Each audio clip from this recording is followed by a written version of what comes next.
మీ అందరి దృష్టికి రావడం జరిగింది.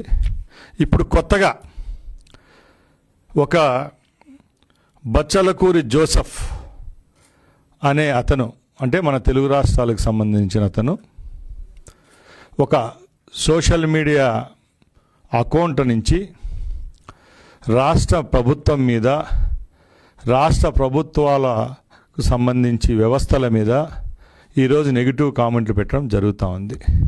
మనందరికీ తెలుసు, ఈ ప్రభుత్వం ఏర్పడిన తర్వాత ఎవరైతే సోషల్ మీడియాలో స్త్రీల పట్ల కానీ అలాగే వ్యవస్థల పట్ల కానీ తప్పుగా మాట్లాడే వారి మీద చర్యలు తీసుకోవడం జరుగుతూ ఉంది. దానిలో భాగంగానే చాలామంది మీద కఠిన చర్యలు తీసుకున్నాం. దానిలో భాగంగానే ఈ రావణ్ అనే ఎవరైతే యూట్యూబర్ ఉన్నాడో అతని మీద యూఏపీఏ చట్టం కింద కేసు నమోదు చేయడం జరిగింది. ఇది విదితమే, రోజు మనం మీడియాలో చూస్తూ ఉన్నాం. దీని మీద కూడా వైసీపీకి సంబంధించిన నాయకులు ఇది పెద్ద దేశ సమస్య కట్టు చూపిస్తూ ఇతనేదో పెద్ద మహానుభావుడు, స్వాతంత్ర ఉద్యమంలో పాల్గొన్నవాడు విధంగా ఆయన చిత్రీకరించడం చాలా హాస్యాస్పదం. ఎందుకంటే ఈ రాష్ట్రం అనేదానికి ఒక బ్రాండ్ ఉంది.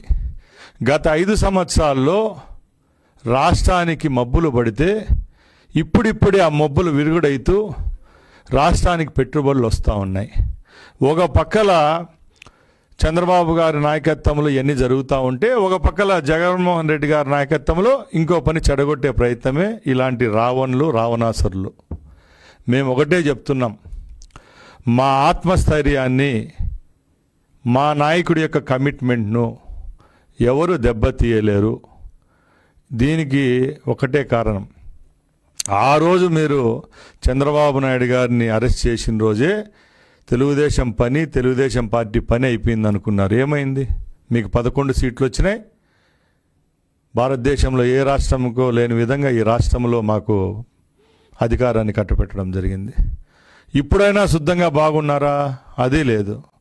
ఇప్పటికి కూడా ఏదో ఒక పనికిమాలిన విషయాన్ని పట్టుకోవడం, ఒక 10 రోజులు దాన్ని ముందుకు తీసుకొని పోవడం, ఎవరు తప్పు చేస్తారో వాళ్ళ ఒప్పనడం, మంచి చేసే వాళ్ళ మీద బురద జల్లడం. దీని మీద ప్రభుత్వం అనేది చిత్తశుద్ధిగా కఠినంగా ఉంటుంది. అది ఎవరు చేసినా కూడా చర్యలు అయితే తీసుకుంటామని చెప్పి తెలియజేసుకుంటున్నాం. ఇప్పటికే చర్యలు తీసుకోవడం జరిగింది. ముఖ్యంగా జగన్మోహన్ రెడ్డి అనే వ్యక్తి, ఆయన నిజాయితీగా ఉంటే ఆయన కింద ఉండే టీం అంతా కూడా నిజాయితీగా పనిచేస్తుంది. మనం చూస్తూనే ఉన్నాం. 24